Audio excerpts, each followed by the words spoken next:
Leitura diária da Bíblia. Hoje, dia 13 de dezembro de 2024, iremos ler a carta aos Hebreus, dos capítulos 7 ao 13.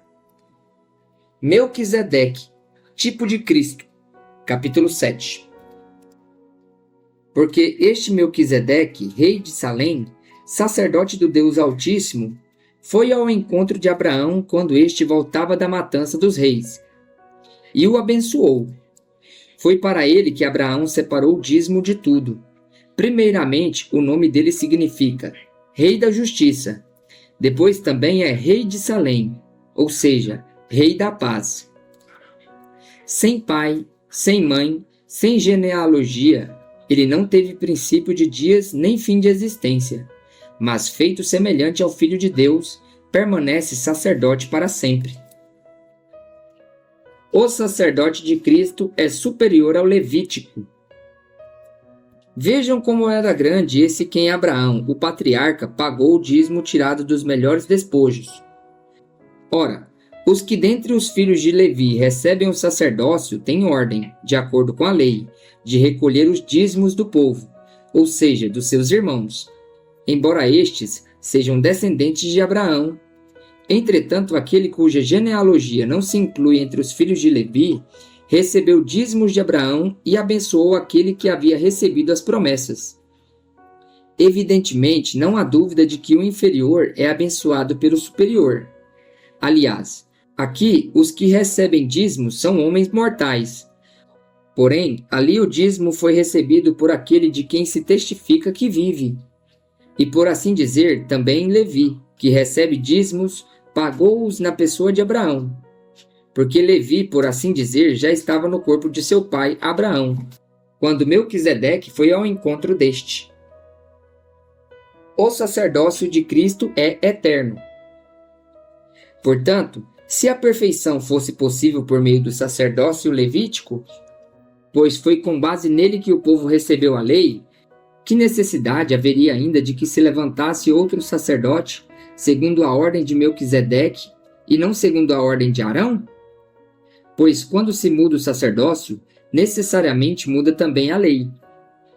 Porque aquele de quem são ditas essas coisas pertence a outra tribo, da qual ninguém prestou serviço diante do altar.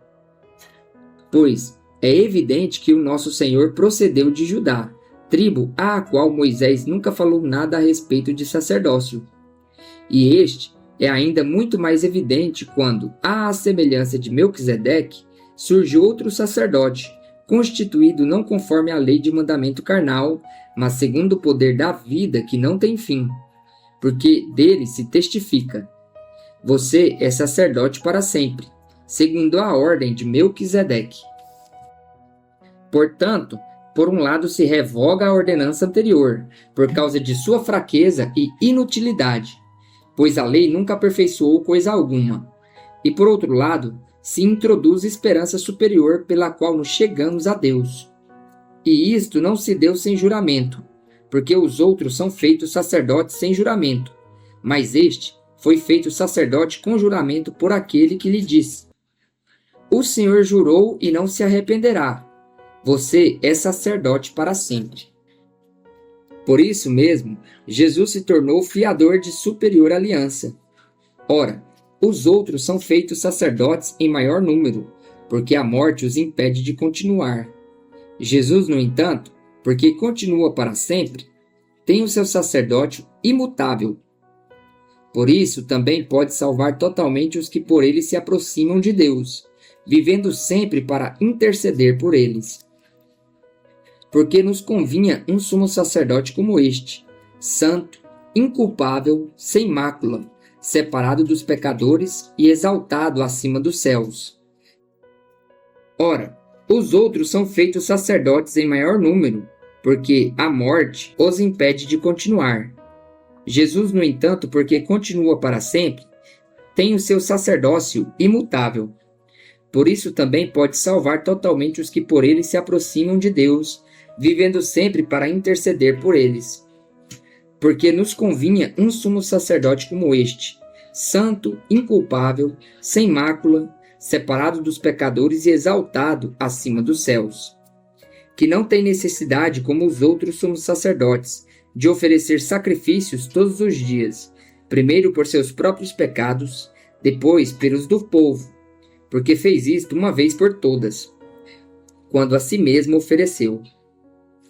Porque a lei constituiu homens sujeitos às fraquezas, como sumos sacerdotes, mas a palavra do juramento, que foi posterior à lei, constituiu o Filho, perfeito para sempre. Jesus, mediador da nova aliança. Capítulo 8.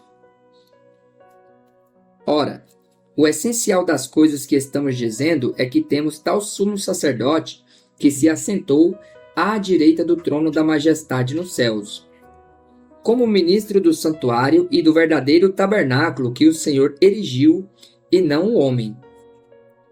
Pois todo sumo sacerdote é constituído para oferecer dons e sacrifícios. Por isso, era necessário que também esse sumo sacerdote tivesse o que oferecer. Se ele estivesse na terra, nem mesmo sacerdote seria, visto existirem aqueles que oferecem os dons segundo a lei. Estes ministram em figura e sombra das coisas celestiais, assim como Moisés foi devidamente instruído quando estava para construir o tabernáculo. Pois Deus disse: tenha cuidado para fazer tudo de acordo com o modelo que foi mostrado a você no monte. Mas agora Jesus obteve um ministério tanto mais excelente, quanto é também mediador de superior aliança, instituída com base em superiores promessas. Porque, se aquela primeira aliança tivesse sido sem defeito, de maneira alguma estaria sendo buscado lugar para uma segunda aliança. E de fato, repreendendo-os, diz: eis aí vem dias, diz o Senhor, e firmarei nova aliança com a casa de Israel e com a casa de Judá. Não segundo a aliança que fiz com seus pais, no dia que os tomei pela mão, para os tirar da terra do Egito, pois eles não continuaram na minha aliança, e eu não dei atenção a eles, diz o Senhor. Porque esta é a aliança que farei com a casa de Israel depois daqueles dias, diz o Senhor. Imprimirei as minhas leis na mente deles e as inscreverei sobre o seu coração. E eu serei o seu Deus, e eles serão meu povo. E não ensinará jamais cada um ao seu próximo, nem cada um ao seu irmão, dizendo: conheça o Senhor, porque todos me conhecerão, desde o menor até o maior deles. Pois, para com as suas iniquidades, usarei de misericórdia, e dos seus pecados jamais me lembrarei. Quando ele diz nova aliança, torna antiquada a primeira. Ora, aquilo que se torna antiquado e envelhecido está prestes a desaparecer. O santuário terrestre. Capítulo 9. Ora, a primeira aliança também tinha preceitos de culto divino e o seu santuário terrestre, porque foi edificado um tabernáculo cuja parte da frente, onde estavam o candelabro, a mesa e os pães da proposição, se chama o Santo Lugar. Por trás do segundo véu se encontrava o tabernáculo que se chama o Santo dos Santos, ao qual pertencia a Arca da Aliança, totalmente coberta de ouro, na qual estava uma urna de ouro contendo o maná, o bordão de Arão que floresceu e as tábuas da aliança. Sobre a arca estavam os querubins de glória, que com a sua sombra cobriam o propiciatório. Mas dessas coisas não falaremos agora com mais detalhes. Ora, depois que foram feitos todos esses preparativos, os sacerdotes entram continuamente no primeiro tabernáculo para realizar os serviços sagrados. Mas no segundo, o sumo sacerdote entra sozinho, uma vez por ano, não sem sangue, que oferece por si e pelos pecados de ignorância do povo. Com isto, o Espírito Santo quer dar a entender que o caminho do santuário ainda não se manifestou, enquanto o primeiro tabernáculo continua erguido. Isto é uma parábola para a época presente, na qual se oferecem dons e sacrifícios, embora estes, no que diz respeito à consciência, sejam ineficazes para aperfeiçoar aquele que presta culto, pois não passam de ordenanças da carne, baseadas somente em comidas, bebidas e diversas cerimônias de purificação, impostas até o tempo oportuno de reforma. O sacrifício de Cristo é perfeito e eficaz. Quando, porém, Cristo veio como sumo sacerdote dos bens já realizados, mediante o maior e mais perfeito tabernáculo, não feito por mãos humanas, quer dizer, não desta criação e não pelo sangue de bodes e de bezerros, mas pelo seu próprio sangue, ele entrou no santuário uma vez por todas e obteve uma eterna redenção. Portanto, se o sangue de bodes e de touros e a cinza de uma novilha, aspergidos sobre os contaminados, os santificam quanto à purificação da carne, muito mais o sangue de Cristo, que pelo Espírito Eterno a si mesmo ofereceu sem mácula a Deus, purificará nossa consciência de obras mortas para servirmos ao Deus vivo. Por isso mesmo, ele é o mediador da nova aliança, a fim de que os que foram chamados recebam a promessa da herança eterna, vista que houve uma morte para a remissão das transgressões que foram cometidas sob a primeira aliança. Porque, onde há um testamento, é necessário constatar a morte de quem o fez. Sim, porque um testamento só é confirmado depois da morte de quem o fez. Pois, de maneira nenhuma, um testamento tem a força de lei enquanto ainda vive quem o fez. Por isso, nem a primeira aliança foi estabelecida sem sangue. Porque, havendo Moisés proclamado a todo o povo todos os mandamentos conforme a lei, pegou o sangue dos bezerros e dos bodes com água, lã tingida de escarlate e hisopo, e aspergiu não só o próprio livro, como também todo o povo, dizendo: Este é o sangue da aliança que Deus ordenou para vocês. Igualmente também, aspergiu com sangue o tabernáculo e todos os utensílios do serviço sagrado. De fato, segundo a lei, quase todas as coisas são purificadas com sangue, e sem derramamento de sangue não há remissão. Era necessário, portanto, que as figuras das coisas que estão no céu fossem purificadas com tais sacrifícios, mas as próprias coisas celestiais requerem sacrifícios superiores àqueles. Porque Cristo não entrou em santuário feito por mãos humanas, figura do verdadeiro santuário, porém no próprio céu, para comparecer agora por nós diante de Deus. Ele não entrou para oferecer a si mesmo muitas vezes, como o sumo sacerdote entra todos os anos no Santo dos Santos com sangue alheio. Se fosse assim, ele precisaria ter sofrido muitas vezes desde a fundação do mundo. Agora, porém, ao chegar ao fim dos tempos, ele se manifestou uma vez por todas, para aniquilar o pecado por meio do sacrifício de si mesmo. E assim como aos homens está ordenado morrer em uma só vez, vindo depois disso o juízo, assim também Cristo, tendo se oferecido uma vez por todas para tirar os pecados de muitos, aparecerá segunda vez, não para tirar pecados, mas para salvar aqueles que esperam por ele. O sacrifício de Cristo é único e para sempre. Capítulo 10.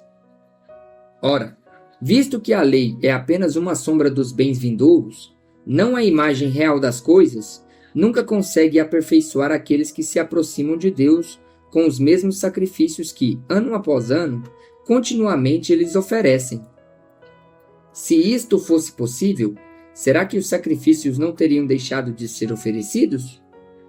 Porque os que prestam culto, tendo sido purificados uma vez por todas, não mais teriam consciência de pecados. Entretanto, nesse sacrifício, ocorre recordação de pecados todos os anos, porque é impossível que o sangue de touros e de bodes remova pecados. Por isso, ao entrar no mundo, Cristo disse: Sacrifício e oferta não quiseste, mas preparaste um corpo para mim. Não te agradaste de holocaustos e ofertas pelo pecado. Então eu disse: Eis aqui estou. No rolo do livro está escrito a meu respeito: Estou aqui para fazer, ó Deus, a tua vontade. Depois de dizer como acima, sacrifícios, ofertas, holocaustos e ofertas pelo pecado não quiseste, nem deles te agradaste, coisas que se oferecem segundo a lei, num segundo momento acrescentou: Eis aqui estou para fazer, ó Deus, a tua vontade. ele remove o primeiro para estabelecer o segundo. Nessa vontade é que temos sido santificados mediante a oferta do corpo de Jesus Cristo, uma vez por todas. Ora, todo sacerdote se apresenta dia após dia para exercer o serviço sagrado e oferecer muitas vezes os mesmos sacrifícios, que nunca jamais podem remover pecados. Jesus, porém, tendo oferecido para sempre um único sacrifício pelos pecados, assentou-se à direita de Deus, aguardando daí em diante até que os seus inimigos sejam postos por estrado dos seus pés. Porque com uma única oferta aperfeiçoou para sempre os que estão sendo santificados. E disto nos dá testemunho também o Espírito Santo. Porque, após ter dito, esta é a aliança que farei com eles, depois daqueles dias, diz o Senhor. Imprimirei as minhas leis no coração deles e as inscreverei sobre a sua mente. Também dos seus pecados e das suas iniquidades jamais me lembrarei. Ora, onde há remissão de pecados, não existe mais necessidade de sacrifícios pelo pecado. O acesso à presença de Deus. Portanto, meus irmãos, tendo ousadia para entrar no santuário pelo sangue de Jesus, pelo novo e vivo caminho que ele nos abriu por meio do véu, isto é, pela sua carne, e tendo um grande sacerdote sobre a casa de Deus, aproximemo-nos com um coração sincero, em plena certeza de fé, tendo o coração purificado de má consciência e o corpo lavado com água pura. Guardemos firmes a confissão da esperança, sem vacilar, pois quem fez a promessa é fiel. Cuidemos também de nos animar uns aos outros no amor e na prática de boas obras. Não deixemos de nos congregar, como é costume de alguns. Pelo contrário, façamos admoestações, ainda mais agora que vocês veem que o dia se aproxima. Porque se continuarmos a pecar de propósito, depois de termos recebido o conhecimento da verdade, já não resta sacrifício pelos pecados. Pelo contrário, resta apenas uma terrível expectativa de juízo e fogo vingador, prestes a consumir os adversários. Quem tiver rejeitado a lei de Moisés, morre sem misericórdia, pelo depoimento de 2 ou 3 testemunhas. Imaginem quanto mais severo deve ser o castigo daquele que pisou o Filho de Deus, profanou o sangue da aliança, com o qual foi santificado e insultou o Espírito da graça. Pois conhecemos aquele que disse: a mim pertence a vingança, eu retribuirei. E outra vez, o Senhor julgará o seu povo. Horrível coisa é cair nas mãos do Deus vivo. Apelo para o passado. A recompensa não tarda. Lembrem-se dos dias passados, quando depois que foram iluminados, vocês suportaram grande luta e sofrimentos. Em certos momentos vocês foram transformados em espetáculo, tanto para serem insultados quanto para serem maltratados. Em outros, vocês se tornaram co-participantes com aqueles que foram tratados assim. Porque vocês não apenas se compadeceram dos encarcerados, mas também aceitaram com alegria a expoliação dos seus bens, porque sabiam que tinham um patrimônio superior e durável. Portanto, não percam a confiança de vocês, porque ela tem grande recompensa. Vocês precisam perseverar, para que, havendo feito a vontade de Deus, alcancem a promessa. Porque, ainda dentro de pouco tempo, aquele que vem virá, e não irá demorar. Mas o meu justo viverá pela fé. E se retroceder, dele a minha alma não se agradará. Nós, porém, não somos dos que retrocedem para a perdição, mas somos da fé, para a preservação da alma. A natureza da fé. Capítulo 11. Ora, a fé é a certeza de coisas que se esperam, a convicção de fatos que não se veem. Pois pela fé, os antigos obtiveram bom testemunho. Pela fé, entendemos que o universo foi formado pela palavra de Deus, de maneira que o visível veio a existir das coisas que não são visíveis. Exemplos de fé. Os primeiros heróis. Pela fé, Abel ofereceu a Deus um sacrifício mais excelente do que Caim, pelo qual obteve testemunho de ser justo, tendo a aprovação de Deus quanto às suas ofertas. Por meio da fé, mesmo depois de morto, ainda fala. Pela fé, Enoque foi levado a fim de não passar pela morte. Não foi achado porque Deus o havia levado, pois antes de ser levado, obteve testemunho de que havia agradado a Deus. De fato, sem fé, é impossível agradar a Deus, porque é necessário que aquele que se aproxima de Deus creia que ele existe e que recompensa os que o buscam. Pela fé, Noé, devidamente instruído a respeito de acontecimentos que ainda não se viam, e sendo temente a Deus, construiu uma arca para a salvação de sua família. Assim ele condenou o mundo e se tornou herdeiro da justiça que vem da fé. Os patriarcas. Pela fé, Abraão, quando chamado, obedeceu, a fim de ir para um lugar que devia receber como herança, e partiu sem saber para onde ia. Pela fé, peregrinou na terra da promessa como uma terra alheia, habitando em tendas com Isaque e Jacó, herdeiros com ele da mesma promessa. Porque Abraão aguardava a cidade que tem fundamentos, da qual Deus é o arquiteto e construtor. Pela fé também a própria Sara, apesar de não poder ter filhos e já ser idosa, recebeu poder para ser mãe, pois considerou fiel aquele que lhe havia feito a promessa. Por isso também de um só homem, praticamente morto, saiu uma posteridade tão numerosa como as estrelas do céu, e inumerável como a areia que está na praia do mar. Todos estes morreram na fé, não obtiveram as promessas, mas viram-nas de longe e se alegraram com elas, confessando que eram estrangeiros e peregrinos na terra. Porque os que falam desse modo manifestam estar procurando uma pátria. E se na verdade se lembrassem daquele de onde saíram, teriam oportunidade de voltar. Mas agora desejam uma pátria superior, isto é, celestial. Por isso Deus não se envergonha deles, de ser chamado seu Deus, porque lhes preparou uma cidade. Pela fé, Abraão, quando posto à prova, ofereceu Isaque. Aquele que acolheu as promessas de Deus estava a ponto de sacrificar o seu único filho, do qual havia sido dito: a sua descendência virá por meio de Isaque. Abraão considerou que Deus era poderoso até para ressuscitar Isaque dentre os mortos, de onde também figuradamente o recebeu de volta. Pela fé, igualmente, Isaque abençoou Jacó e Esaú, a respeito de coisas que ainda estavam por vir. Pela fé, Jacó, quando estava para morrer, abençoou cada um dos filhos de José, e, apoiado sobre a extremidade do seu bordão, adorou a Deus. Pela fé, José, próximo do seu fim, fez menção do êxodo dos filhos de Israel, bem como deu ordens a respeito de seus próprios ossos. Moisés. Pela fé, Moisés, depois de nascer, foi escondido por seus pais durante 3 meses, porque viram que era um menino bonito e não temeram o decreto do rei.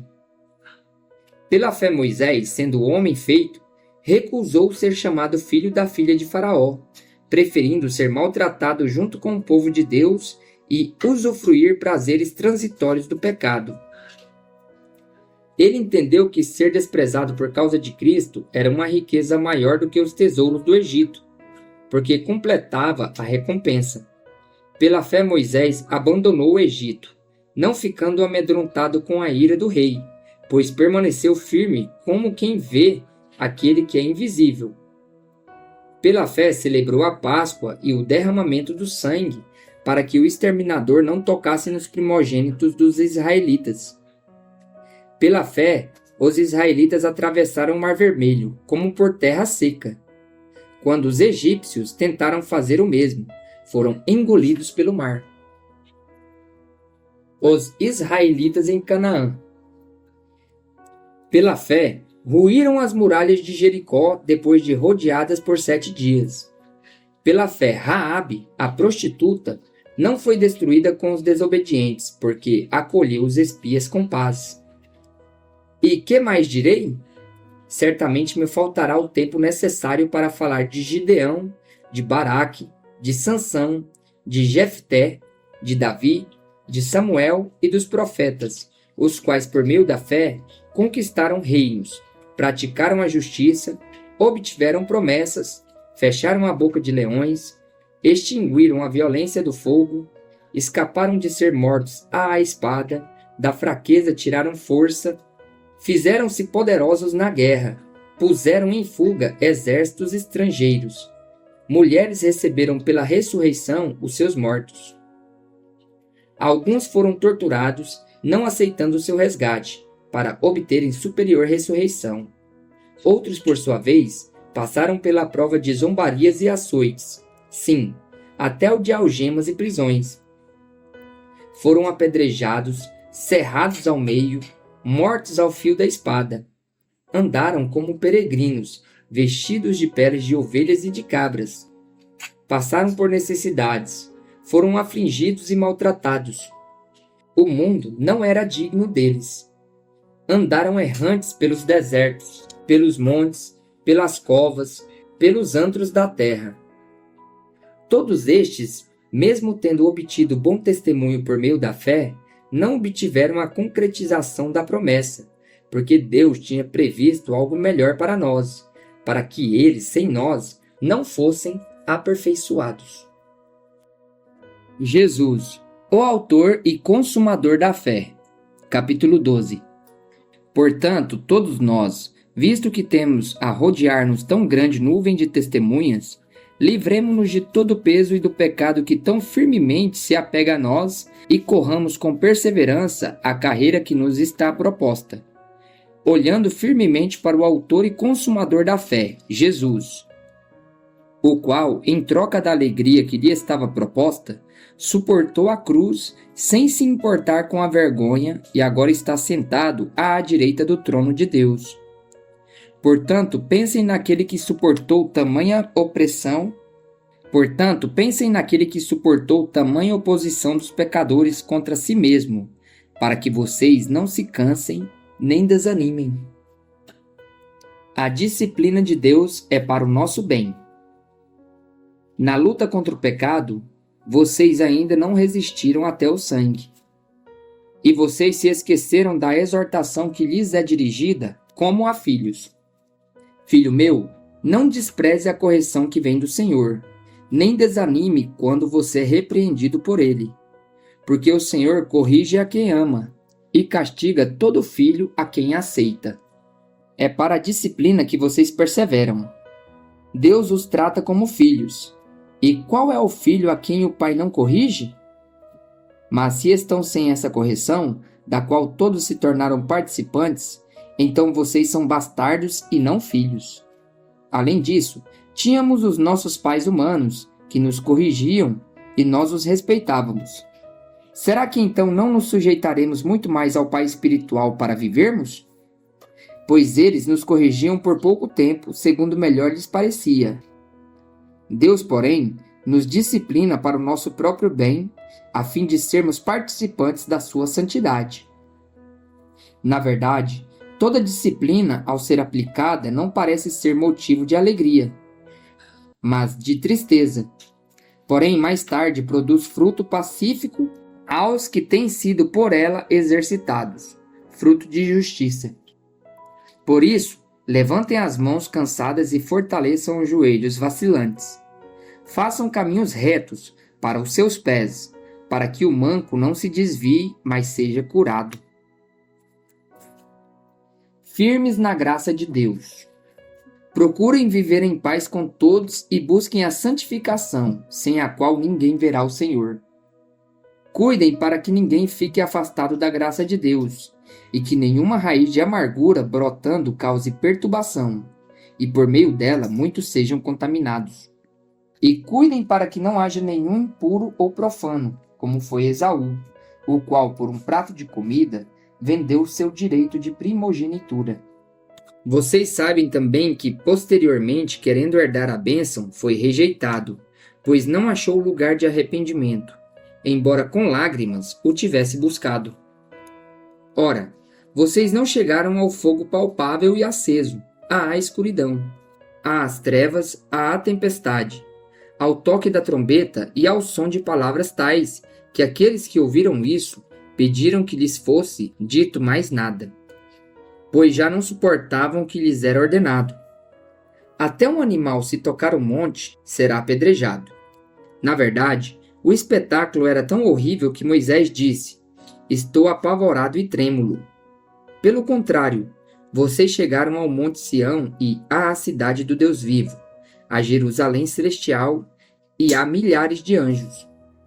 Vocês chegaram à Assembleia Festiva, a igreja dos primogênitos arrolados nos céus. Vocês chegaram a Deus, o juiz de todos, e aos espíritos dos justos aperfeiçoados, e a Jesus, o mediador da nova aliança, e ao sangue da aspersão, que fala melhor do que o sangue de Abel. Tenham cuidado e não se recusem a ouvir aquele que fala. Pois, se os que se recusaram a ouvir quem divinamente os advertia na terra não escaparam, muito menos escaparemos nós, se nos desviarmos daquele que dos céus nos adverte.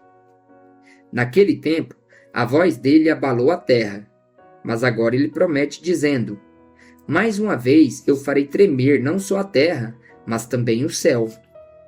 Ora, as palavras mais uma vez significam a remoção dessas coisas abaladas, ou seja, das coisas criadas para que permaneçam as coisas que não podem ser abaladas. Por isso, recebendo nós um reino inabalável, retenhamos a graça pela qual sirvamos a Deus de modo agradável, com reverência e temor, porque o nosso Deus é fogo consumidor. Os deveres sociais.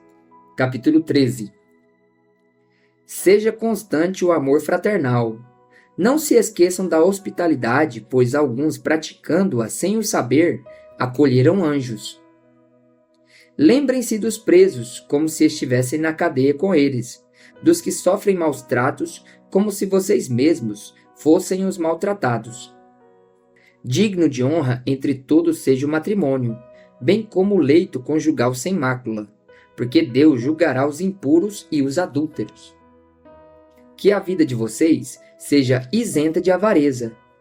Contentem-se com as coisas que vocês têm, porque Deus disse: De maneira alguma deixarei você, nunca jamais o abandonarei.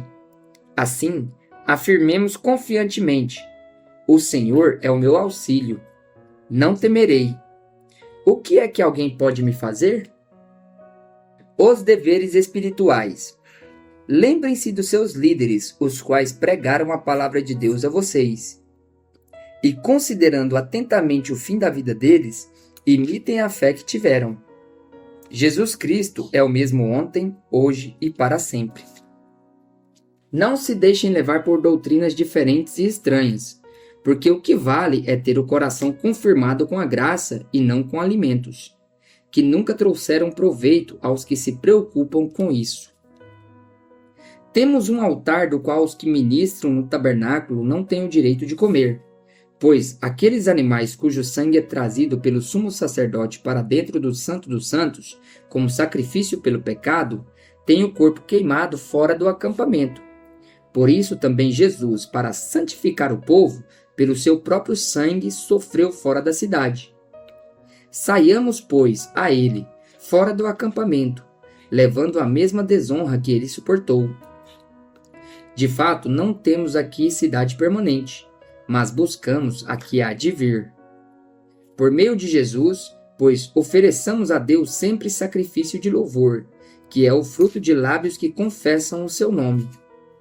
Não se esqueçam da prática do bem e da mútua cooperação, pois de tais sacrifícios Deus se agrada. Obedeçam aos seus líderes e sejam submissos a eles, pois zelam pela alma de vocês, como quem deve prestar contas. Que eles possam fazer isto com alegria e não gemendo. Do contrário, isso não trará proveito nenhum para vocês. Recomendações pessoais. Orem por nós, pois estamos certos de que temos a consciência limpa, querendo em todas as circunstâncias fazer o que é correto. Peço com insistência que vocês façam isto para que eu lhes seja restituído o mais depressa possível. Doxologia. Ora, o Deus da paz, que tornou a trazer dentre os mortos nosso Senhor Jesus, o grande pastor das ovelhas, pelo sangue da eterna aliança, aperfeiçoe vocês em todo o bem, para que possam fazer a vontade dele. Que ele opere em nós o que é agradável diante dele. Por meio de Jesus Cristo, a quem seja a glória para todo sempre. Amém. Saudações. Irmãos, peço que escutem com paciência esta palavra de exortação, porque na verdade escrevi de forma bem resumida. Saibam que o irmão Timóteo foi posto em liberdade. Se ele vier logo, irei vê-los na companhia dele. Saúdem todos os seus líderes, bem como todos os santos. Os da Itália mandaram saudações. Bênção. A graça esteja com todos vocês.